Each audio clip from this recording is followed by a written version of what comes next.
Hey, Fred, great to have you back on the show. Do me a favor, if you would, please, for my listeners. Can you do me a favor and catch my audience up? What, if anything, has changed? What's going on in your life, I should say, and what's changed since last year's gun safety legislation passed in Congress? Well, what's going on for me, unfortunately, tomorrow is 6 years since my daughter was killed. And this has been a week that just is always a heightened sense of emotion for myself and my family. But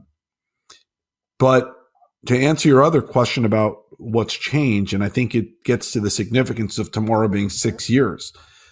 In fact, because Americans did get a couple of election outcomes right, last year we did get gun safety legislation passed, the Safer Communities Act.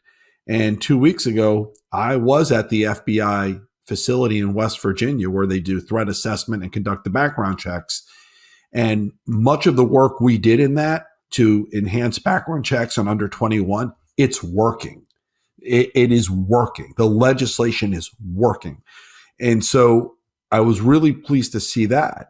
We also have seen a new Office of Gun Violence Prevention that is engaging mayors and law enforcement and all aspects of government to continue this fight to reduce gun violence and to respond appropriately when it happens.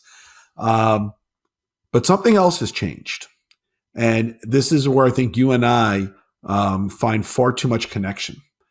When Jaime was born 20 years ago, we were a country with about 200 million weapons. We're now over 400 million in only 20 years. 20 years ago, AR-15 sales were 2% of all guns sold. They're now over 25% in 20 years. And that's a big change. And going back to your former friend, there was a real surge through his years, especially through the COVID time. I accept the reality that not a single fucking thing is going to happen right now because we have a Congress that wants it that way, because they are beholden to him. And because of that, my activism for years, which had been all based upon getting something done, is now purely political. I accept nothing will get done for the next year. So everything I do is political. It's all with the intent of reelecting President Biden and giving him a Congress that won't hold the country hostage, which this one is doing. Yeah, look, first of all, I'm so sorry.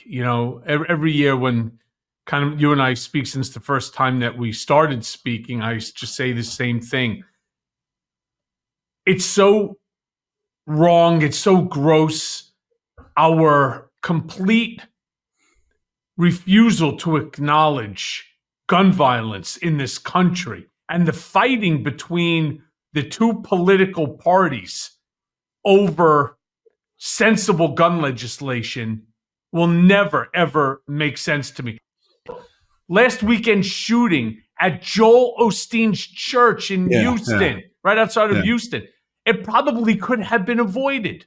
The shooter had a history of mental illness and terrified her neighbors.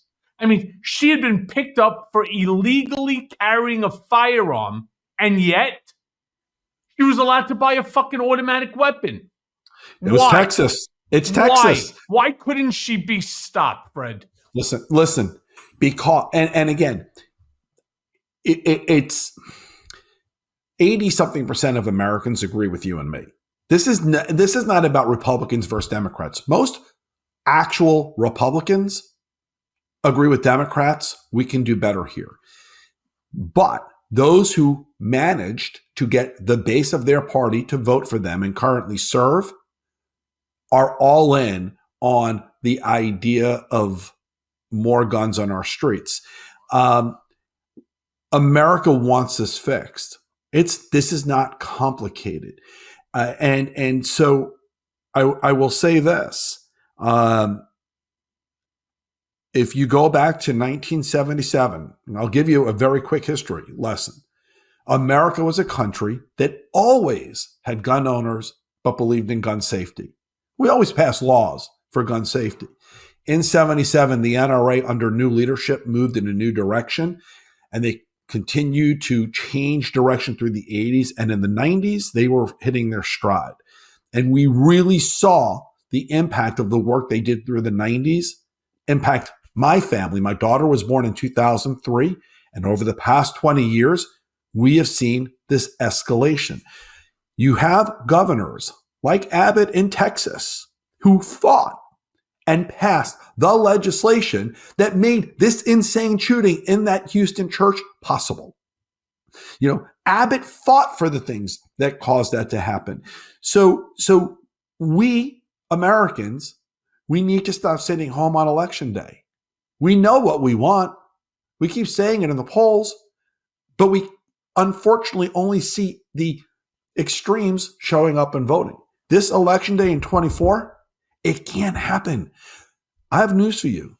If your former friend wins, which is not a possibility in my mind, okay, I believe him when he talks in violent terms, and you will see so many of those who spent the past 10 years buying more guns and more ammunition believe, and he will encourage it, that they have rights that someone like me doesn't. And we can't let it go there. And so this next 10 months to me, it's everything. If we get it right, America survives and we get to continue the work to save lives. If we get it wrong, this becomes a far more dangerous country. Well, it's already dangerous when you can't even go to your church and pray without having to have the fear that somebody with mental illness decides that they're going to take their child with them to go execute people that you've never met before, people that you don't know, and to do it in this specific case based off of a bumper sticker places of worship, regarding schools, the tragedy shopping. that's now taking place in Palestine. I mean, anything, basically what that means, the way I see it, because this woman was not Palestinian. What was her connection to Palestine? Look, I have friends who are Palestinian. Doesn't matter.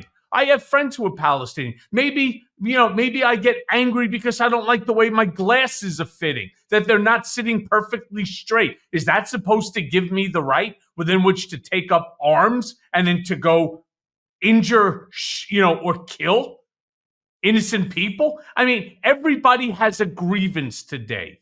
That's the problem. What her grievance was, I don't know. But to take your 7-year-old kid to a mass shooting, that's actually a new one. I don't know if we've ever seen that before. Somebody, what's the matter? She couldn't find a babysitter? Couldn't leave it with her, couldn't leave the son with the parents? Now you have a kid in critical condition and she How dead? old are you? Let me ask you, how old are you? I'm 57. Okay, we're the same age.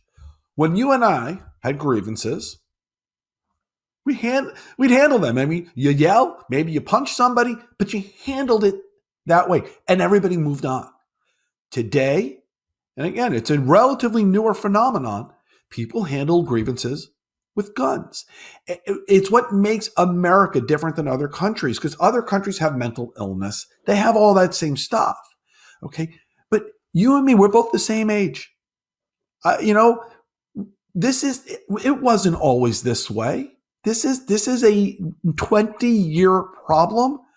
America can fix this, but to do so requires we get it right in the next election. It's more than just the next election. We have to get this shit right in our own heads. You're right. When we were kids, we had an argument. You're in the playground. Somebody got knocked down. And then somewhere along the line, after that fist fight, I was a puncher, right? After that fist fight, somehow or another, you guys became best friends. Yes. It's just how it happens. Now you don't even have that opportunity because the other person is dead.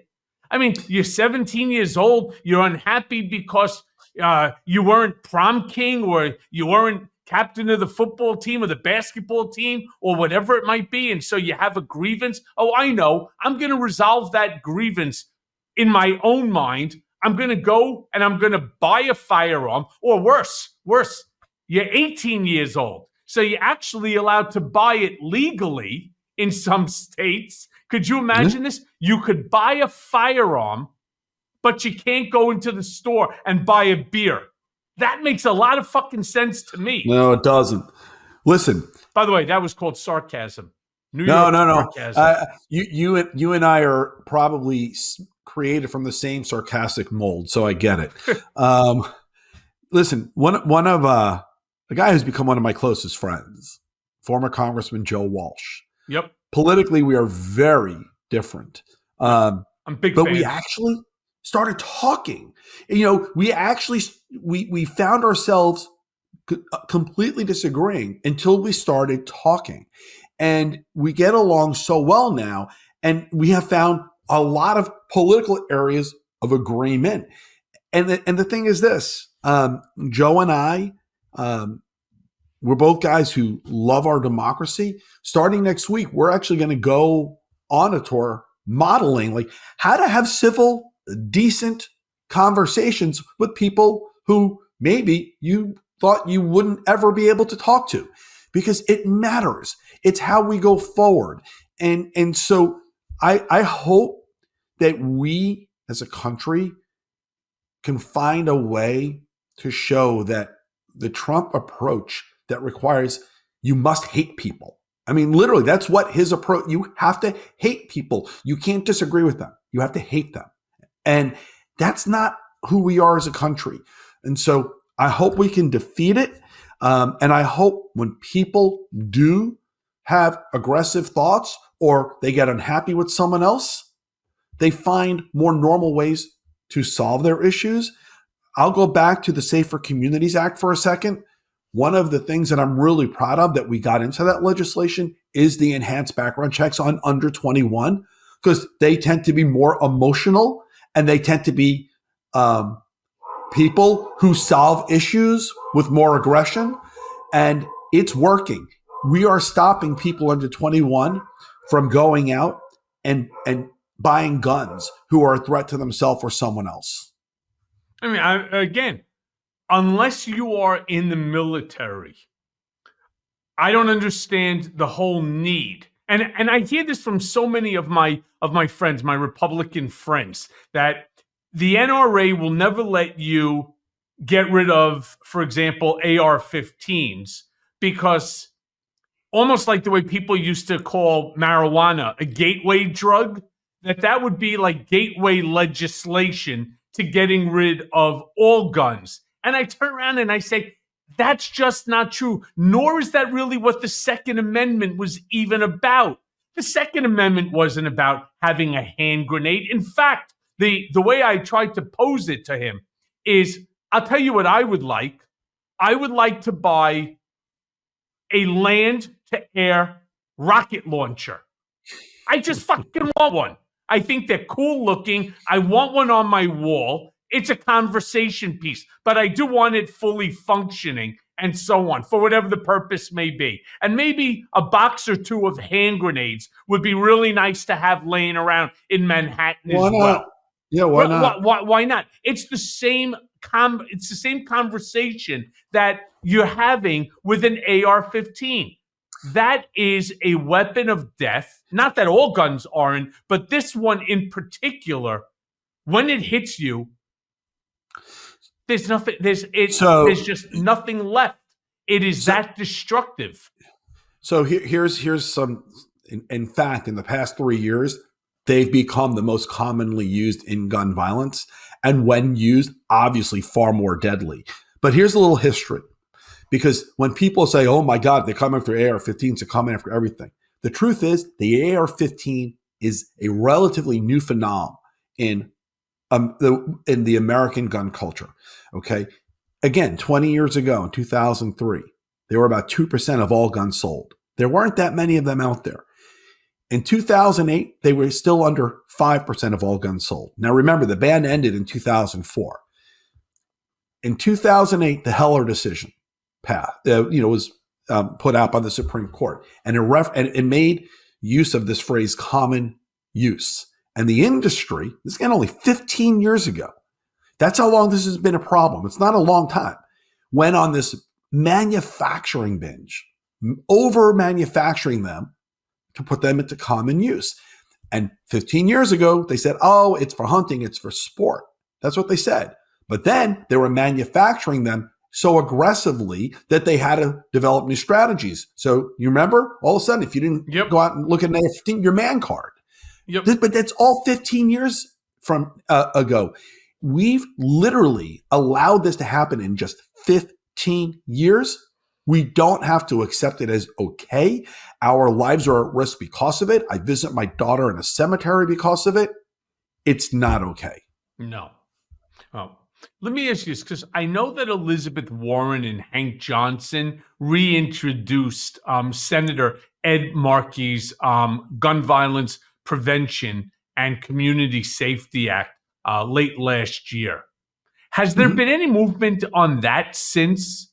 No. Where we are on that? What's going on? There's nothing going on. Back in December, there was an effort on the Senate side to bring some gun bills to the floor, and it all failed. The Republicans blocked it all. On the House side, it's just not going to come to the floor. They won't even hold hearings on anything related to guns on the House side. So you have the Democratic congressman holding what they call roundtables. You still get to bring people in as witnesses, but it's not an official House hearing because the Republicans who control the House won't even call it.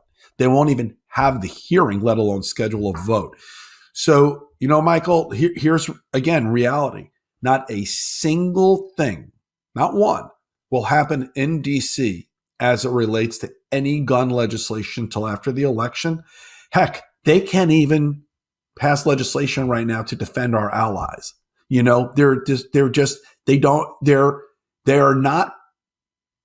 not Americans as far as I'm concerned with this behavior.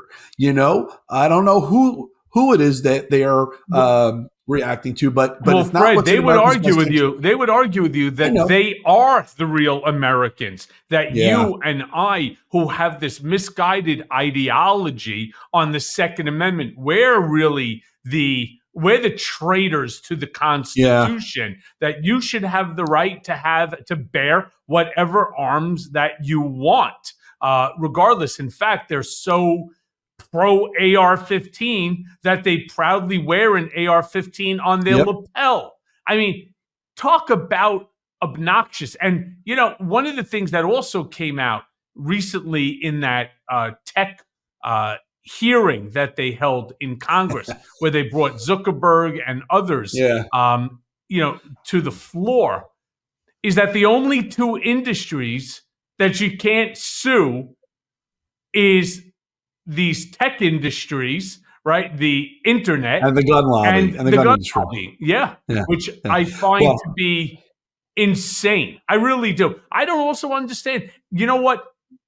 I would even concede if they would meet somewhere. Like, you got to be at least 24 years old. How about this? If you're a guy and you want to rent a car, Hertz, Avis, Budget, Enterprise, whatever, you got to be 24 or 25 years old. I didn't know they actually distinguish between male and female when it comes to the age that you could rent a car. They assess risk. That's what they do. They assess risk. And by doing the exact same thing, let's assume you got to be 24 years old in order to buy an AR-15 or a machine gun. You could buy a handgun, but you can't buy an AR-15, an AK-47, what have you. Why also? Because the technology exists that the trigger could have a fingerprint ID on it that it does not release the lock on the trigger unless it's actually your biometric fingerprint. Why the fuck not? Then go knock yourself out. In fact, I would even concede that you don't need to be 24 years old. You just need to be 21 years old, but it has to be a biometric finger on the trigger lock. Why not? There is no reason, except you have a minority of politicians in the House, currently in the majority by, I think, 2, but you have a minority party holding the will of the majority hostage. And listen, you and I think, probably agree a lot on a lot of policy, because we happen to have people we love in our lives and we want to protect them. And we understand what the Second Amendment really says. And we understand that those who look at us as being wrong, that those who would think that, they're crazy and insane. And I actually just don't care anymore, because saving a life is worth it to me. That said, to get anything done, if America really believes what they say in polls, they better show up in 24. Yeah. And they better make it clear this is an issue that is driving them to the polls. And they better make it clear when they vote that if politicians fail to do the right thing here, that they won't get reelected.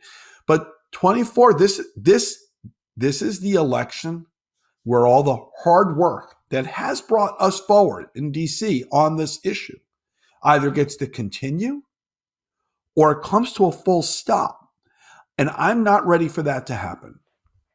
Yeah, which is funny, because this type of legislation you would think would be passed quickly.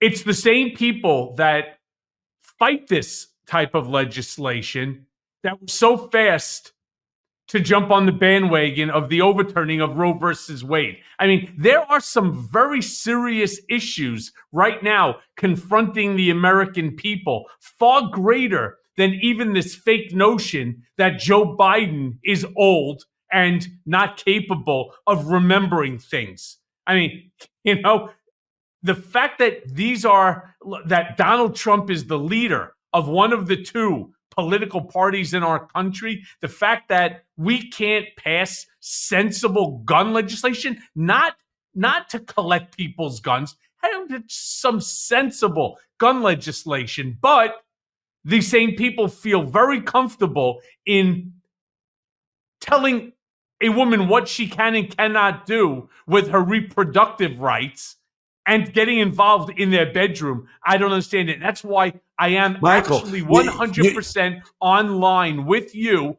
as it relates to 2024. My friends, my listeners, my supporters, I am telling you right now, if you do not vote in 2024 and vote Democrat, I can only tell you there will not be a country for you to vote in 2028. That's the bottom line, full stop. Because you and I could keep going around about, like, why won't they do this? And as a reminder, and this should sum up everything about who they are. Last week, they voted down border legislation that they wanted when the president said, okay, I'll do it. Okay, because it's no longer about what's in the best interest of the country. It is what's in the best interest of a person who holds some bizarre, unusual sway over too many of them, and they're willing to vote against America in order to help him get elected. So Fred, you're forgetting one fact here. That all the it's actually documents Mar-a-Lago. It was a Republican who actually wrote the legislation. Yes. It's what they wanted until Biden said yes. And then they didn't. So trying to understand why they won't do the right thing, for me, actually, that's easy. They won't. It's if Biden wants it, they're no. Okay. If Trump says, even though it's good for the country, it's not good for me, don't do it, they're in.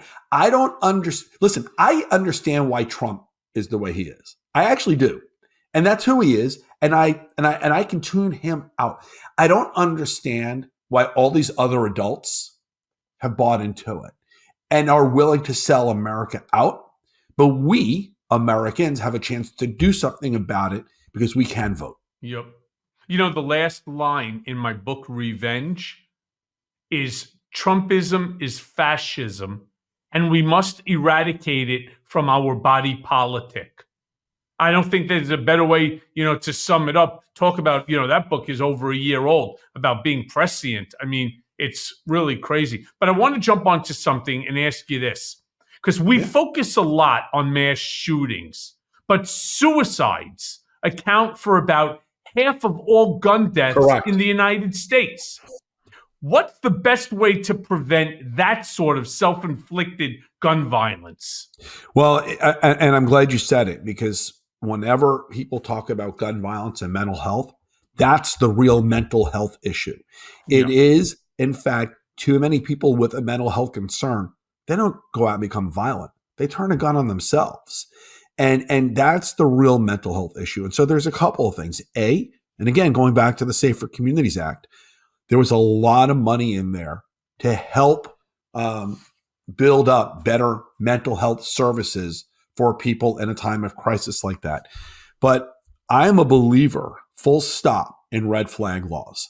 I think they should be the law of the land in every single state. And in Florida, we passed them 3 weeks after the Parkland shooting. Had red flag laws been in place before the Parkland shooting, my daughter would be alive today. Okay. I believe red flag laws work. Since we passed them in Parkland in 2018, they've been used over 12,000 times in the state of Florida. And what's amazing about Florida is they're being used more by the red county sheriffs than the blue county sheriffs. Because you know what? I guess they're deciding they have a tool to use and they're going to. They don't want gun violence to happen. They are gun supporters, but they do want to tackle gun violence. And they are using red flag laws to do it, and it's working. Lives are being saved because of it. If you know someone who's in a state of crisis and a threat to themselves or someone else, notify law enforcement. Don't wait. Get that person the help they need immediately by making sure they're getting proper health care and medical treatment, but B, making sure they don't have a weapon around that they can use to commit the ultimate act. Okay. So almost like as a follow-up here, because new gun laws are about to take effect in Michigan this week, including what you just brought up, these red flag laws. So my real question to you is, why was Gretchen Whitmer successful in Michigan when so many other states have tried and they have failed to pass this type of legislation? Well, so let's compare it to Tennessee, where Governor Bill Lee, after the school shooting last year, where a close friend of him and his wife's was killed in that shooting, where had they had red flag laws, that shooting would have been prevented. He came out in favor of red flag laws after opposing them for years and years before that. But nothing happened. Why? Different legislature. You have a group of Republicans, let's call them who they are. Okay. I wish Republicans weren't that way. I'd like to be able to work with people in both parties to do something. But in Tennessee, you saw how that party made it impossible to pass that legislation. Whereas in Michigan, you had a legislature, Democrats, who embraced red flag legislation, and the citizens of Michigan are better off for it. Okay, I get that. But wouldn't you agree that one of the biggest problems is this sort of idealization of weapons? It gives this portrayal of toughness, male or female. I mean, when you have a former president of the United States applauding the actions of someone like, what's his name, Kyle Rittenhouse, inviting him and making him into sort of a guest speaker at some events at Mar-a-Lardo. You really have to wonder to yourself, well, how do you expect people to understand the danger and the severity when you have somebody that's propping up another individual who actually grabbed that firearm and decided he was going to go become a Keystone Cop for the day and to protect a community that wasn't even his own, simply because he had $400, $500, $600, went out and bought himself an AR-15? Listen, I think we're saying the same thing, and I agree with you. If you go back just over 10 years ago, Wayne LaPierre, who last week under oath had to admit he's basically a liar and everything he's ever said is basically a lie, and that he did everything he did for money, and essentially there was a cost of doing business on my daughter's life. But Wayne LaPierre, after Sandy Hook, just over 10 years ago, said a line that you will recognize. It feels like we've heard it forever, but it's only 10 years old. The only thing that stops a bad guy with a gun is a good guy with a gun. They turned Sandy Hook into a gun sales bonanza. And the problem is they put so much money into electing people who supported that bullshit line of thinking that there are currently a large number of people serving in Congress who believe in that bullshit line of thinking. And Donald Trump doesn't believe it. He doesn't care. He doesn't. Donald Trump, though, knew he could amp it up, that he could amp people up. And Donald Trump knew, while he doesn't care if people have rights to guns or not, he knew that that was a group of people that he could get whipped up around him. Okay. And anything he could do to whip them up, he did. And he made America more dangerous because of it. It is the reason why I'm going to keep going back to where I started this interview. The only thing that matters right now is that he loses in 24.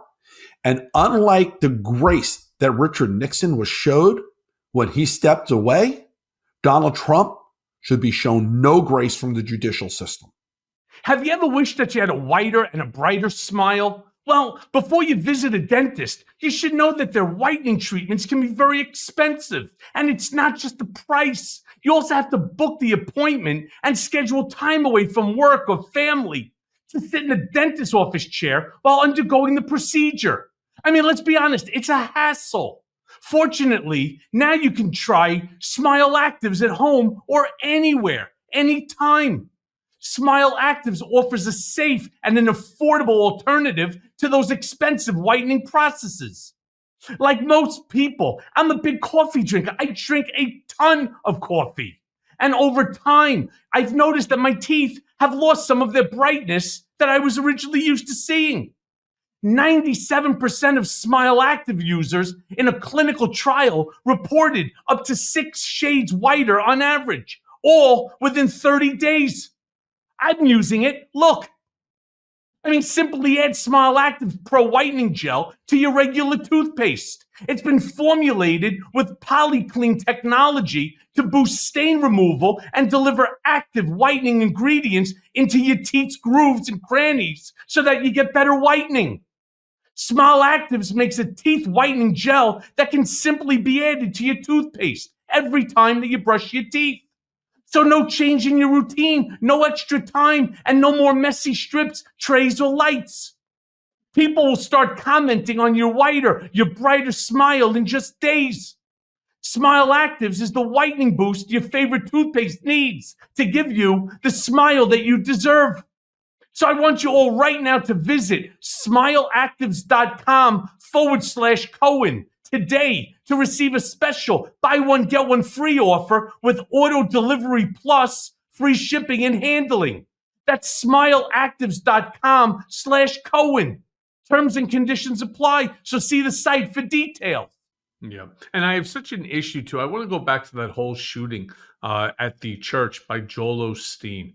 You would think that this would have been an opportunity for somebody, a man of alleged faith. And I've met Joel Osteen, and, he is exactly what you would expect from a televangelist. He's got this massive stadium of a church. People at his church were injured as a result of this. You would think that he would come out and he would say something other than, we should all take a moment and pray. Really? Really? With all due respect, I'm not so sure, no matter how pious an individual you are, no matter how hard you get down on your knees and pray to whatever God that you believe in, that after somebody is taken from us as a result of senseless gun violence, that it's going to bring them back, or it's going to do anything in order to relieve the pain of those affected. Listen, so what sort of bullshit is he preaching? Because he's what I would call another fake religious person who uses religion for profit, for profit and personal things, but also for, in many instances, evil. You have a lot of people preaching evil in the name of God. You have a lot of folks who have embraced, churches and faiths have embraced Donald Trump. They've embraced him, and they're willing to support his incitement of evil and violence for whatever their reasons are. And they call themselves people of faith, even though they know he's a philanderer, a liar, a cheat, a lawbreaker, everything you could think of that someone can do wrong, he's done it. And they embrace him. So they should never think of themselves, in my eyes, they're not religious people, they're frauds. Yeah. So I want to jump around for a second and bring you back to something else. The shootings at MSU, at Michigan State University, were only a year ago. Yeah. How did that legislation in Michigan get passed so quickly when, again, in so many of the other states, it's not even like molasses through a strainer. It's almost non-existent. But it's not hard to understand. It's leadership. So a little bit of back room here. Within days of that shooting, the Michigan lieutenant governor was having a Zoom with me, wanting to know how we did it in Florida and what we did and what they can do in Michigan and what they should do in Michigan. Immediately, they got into action. They have Gretchen Whitmer, who provided her office leadership to getting this done. They have a legislature that understood doing something to try and stop the next one isn't anti-gun. It isn't anti-Second Amendment. It just simply means you want to stop the next one because you don't want to have gun violence. Okay. I understand, because the folks in Michigan they're good people, they're decent people. And again, I'll contrast it with Texas or even my Governor DeSantis, who have decided, rather than being good people, they're going to be purely political, and they're only trying to go after the base, because that's what you need to win an election, the Republican Party, that Donald Trump now owns. And it's that's who you're comparing each other to. It is not hard for me to understand why Michigan succeeded. I also understand why Florida and Texas continue to become more deadly. And the reason for that is? Governor Greg Abbott and Governor Ron DeSantis. Got it. So let me ask you this. what states and which governors, in your opinion, are doing the best to prevent gun violence? And you could give me the top three. And then who are the governors in which state that are doing the least? Well, the blue states are doing the most. And I'll give you, I mean, we've been talking about Michigan. Okay. My friend Governor Phil Murphy in New Jersey has been incredible on this issue. He's been a leader since the day he came into office. Another new governor, Josh Shapiro in Pennsylvania, just passed a bunch of legislation last week. Also, really important, great legislation, including setting up an Office of Gun Violence Prevention under him. And then also you have in Maryland, they're doing amazing things. California's passed some great legislation, but it's all the blue states, But then you have the red states, okay? Texas is terrible. Florida is terrible and doing the wrong thing. Missouri is doing terrible things. It is unfortunately a red state, blue state divide. And as I always try to teach my 23-year-old son, numbers don't lie. They don't. And you can see the results per capita. The blue states are safer. There's fewer people per capita dying of gun violence. Red states and red cities per capita are becoming far more deadly. Numbers don't lie. Yeah, but that happens to be true. But so let's just talk for a quick second about New York, because every single day that I wake up, there is some form of gun violence that has taken place just in the Bronx alone. Mm-hmm. And I remember sitting down with a friend of mine, Reverend Al Sharpton, and I asked him this question. It may have even been on this podcast, or could have been when we were just having tea or breakfast or something like that. And I said, what can we do? What can we do here in New York? What can we do in the Bronx in order so that when I wake up and I look on my phone, I don't see every single morning 3 people involved in a shootout, 2 dead, 1 injured, or 5 people killed. It's every fucking morning that you wake up. It's like you don't even want to look at your phone on the subway, because that is a life. It's a life that is lost. Yeah. And he said to me, Michael, you have no idea. He goes, I can't tell you the number of eulogies that I have given regarding gun violence.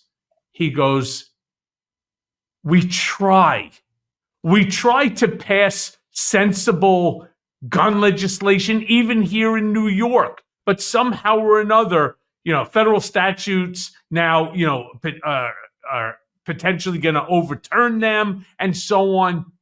Do you think Hochul is a good governor as it relates to trying to prevent gun violence, or is she sort of middle of the road or nowhere? It's a great question. There was just a shooting yesterday on the subway in New York. And per capita, and this doesn't help because there's just so many damn people in New York, that per capita, while it's not as maybe deadly as some of the red cities that aren't nearly as crowded, because there's so many people, you just have a lot of instances, mm-hmm. and we need to deal with it. The Bruin Supreme Court case from about a year and a half ago that overturned a law that was over 100 years old, that actually was really helping New York with some laws to combat gun violence, was overturned by the Supreme Court. They overturned a 100-year-old law that was working in New York. And I think to some extent you're seeing the consequences of that now. Hochul, following that Supreme Court decision, did pass a variety of different legislation, but it's not nearly as good as what they had. As for whether or not I think she's a good governor on this issue, I don't know her well enough. I've worked with many other governors more. So I can't say it. Again, the numbers don't lie. And I do think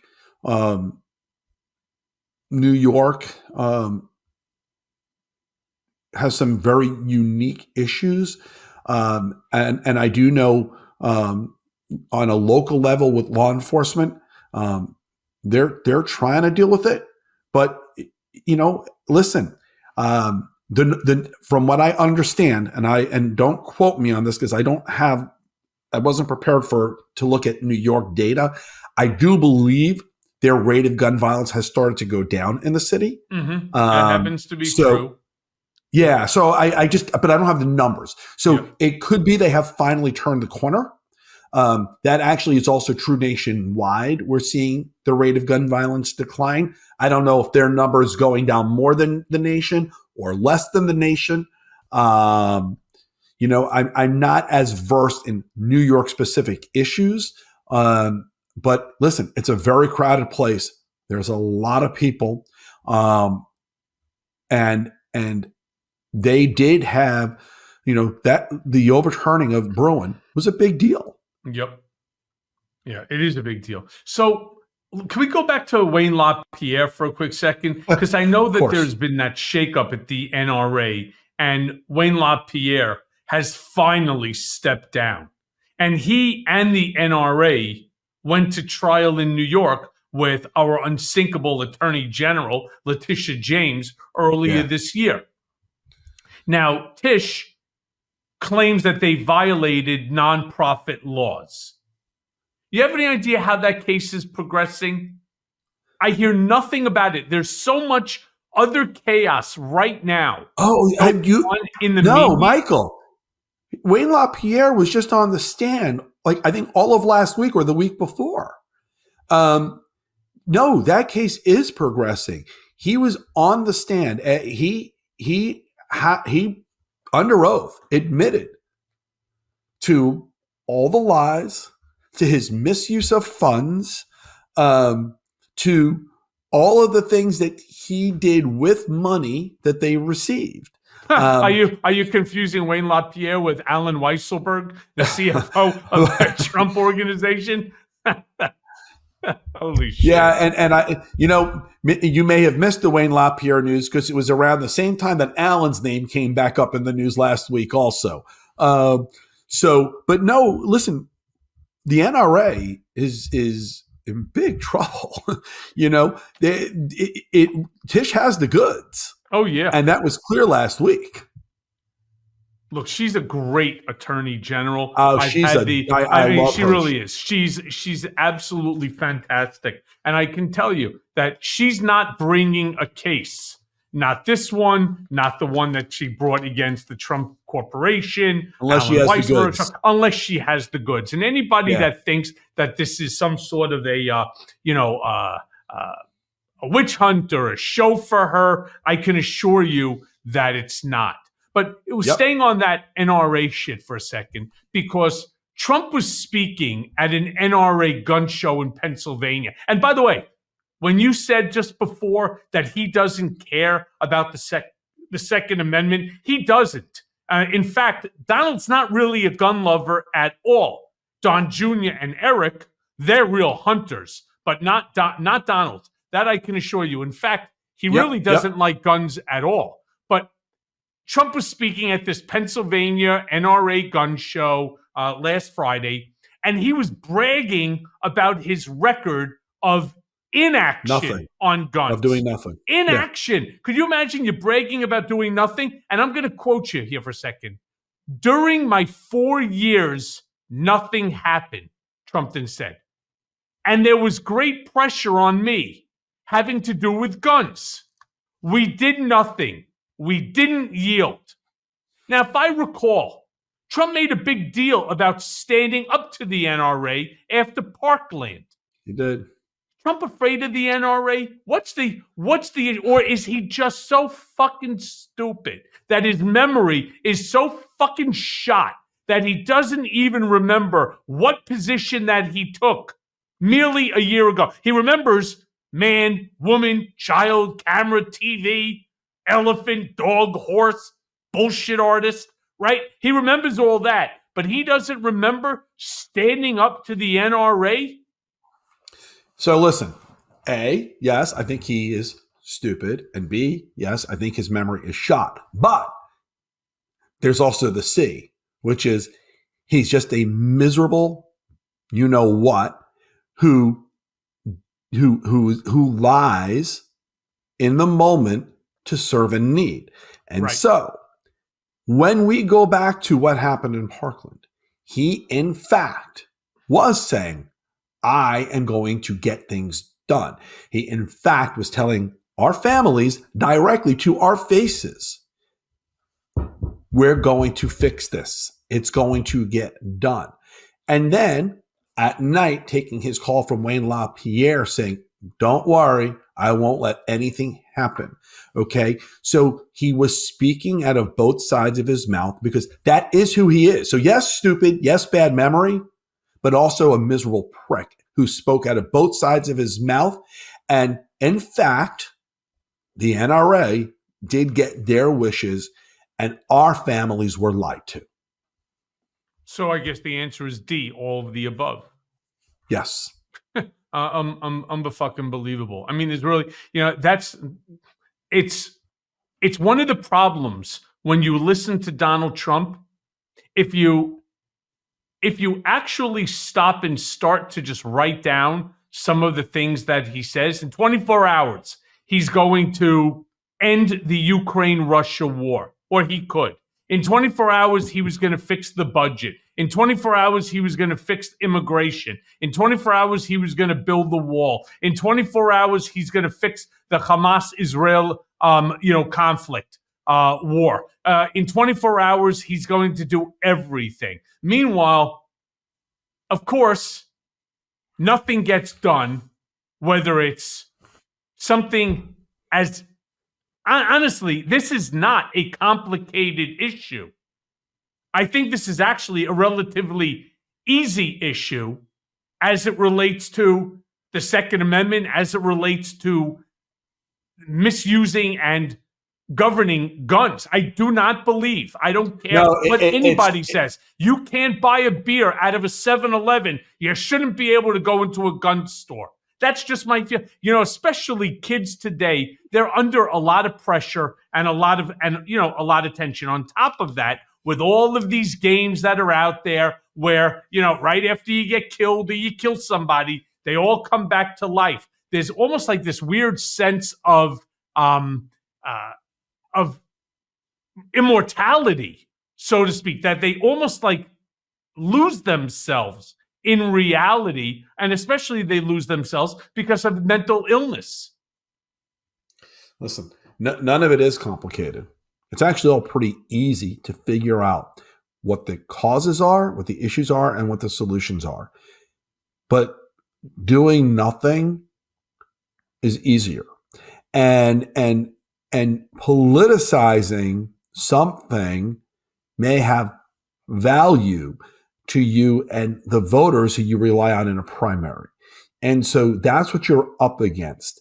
I'm going to keep going back to where I've been going this entire interview. This is a moment in our country's history more than any other where we have a chance to really solve this, to guarantee voting rights, to guarantee a woman's bodily autonomy, to guarantee democracy continues. This is a moment unlike any other. And Americans who, by and large in polls, agree with everything we're saying, better show up and vote. This is not the election to sit home. Agreed. Now, let me ask you then, because you brought up a really good point. How many guns now do we have in America? Over 400 million plus ghost guns. 400 million. Just so people understand, there's about 370 million Americans right now. Of course, mind you, about 20 some odd percent of them are under the age of 12, right? So just imagine what you're talking about. Brings me to my point. The NRA doesn't want you to buy a gun. They want you to buy as many guns as you can. And just like with Trump, division is its best marketing tactic. You see, they're all about slogans. You may remember Smith and Wesson had a slogan, which was, no matter how big, no matter your size, just call on me and I will equalize. So you're afraid that there's a guy or a woman who is bigger than you, stronger than you. Call on me and I will equalize. And so what do people do? They go out and they get that equalizer. Republicans, Yeah. the way I see it, the Republicans are really against making a deal as well as the border. And I know that this all it all goes into this whole marketing tactic of what's going on right now. So I know it kind of falls into the same response that you just gave, but how can we get through to voters to point out that hypocrisy? You cannot, You know how? you cannot just buy 50 guns, store up 10,000, rounds of ammunition. You cannot make a deal like what's going on at the border right now, despite the fact that legislation was created by a Republican. What do they need to do? So here's how. Donald Trump and the Republicans try to suck up all the oxygen by having him show up at the trials, by holding sham hearings through what they call the weaponization committee. Yeah. They're trying to suck up all the oxygen to keep the attention on them. Okay. When the way to combat it is to start ignoring them and everything they do and only focus on the 70-something% of America who still is reasonable, but just tunes that out. Okay. Stop talking to the Trumpers and the maggots, okay, and only talk to the Americans who have the chance to come out and vote and actually fix this. Yeah. And the bigger problem is going to be that still 28-30% of this country who are armed to the teeth, are so they have the majority of those. They have the majority of the 400 million weapons. And they are so knee-deep into the dumpster cult of Trump. Yes. That they're already calling for violence in the event that he doesn't win. So now they're putting fear into people as well. But you're in Florida right now. My question really to you, Fred, is, are folks waking up to how crazy the Republican Party has become, especially in your state? I mean, think about this for a second. Between the Moms for Liberty debacle and Ron DeSanctimonious, the snot-nosed, the shit-faced, whatever you want to call him, his failed run for the presidency. You see Florida going purple? You think there's even a possibility? Because I would like to actually move out of the cold here in New York. I just don't know where I can go. Ron DeSantis, I don't think, could win re-election here right now. Okay? Ron DeSantis won re-election 2-ish years ago, a little less, because he did a really great job of amping up and turning out the base. That at the time he was part of the MAGA base. He turned them out. And Democrats sat home. They weren't excited by Charlie Crist or Val Demings. They sat home. And so that's what happened. But Floridians are waking up. They are now realizing this isn't what we signed up for. As homeowners insurance rates in this state continue to go through the roof and the markets collapse. They're unattainable. And it's all because of that party and their failure to get ahead of it. So yes, people are paying attention. If you look at Jacksonville, a red county, they just elected Donna Deegan as their mayor, a Democrat. If you look at Central Florida, a Democrat just flipped a seat that was once strongly red. So I think we're seeing signs that something is starting to break here. I think the 24 election will tell us more. I mean, do I think Donald Trump is going to lose Florida? I don't. I still think he'll win Florida because the maggots are going to come out and vote in force.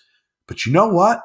If all the Democrats and the independents come out and vote in force, it's a race. But what do you mean it's a race? We outnumber them even in the state of Florida, at least 2-1.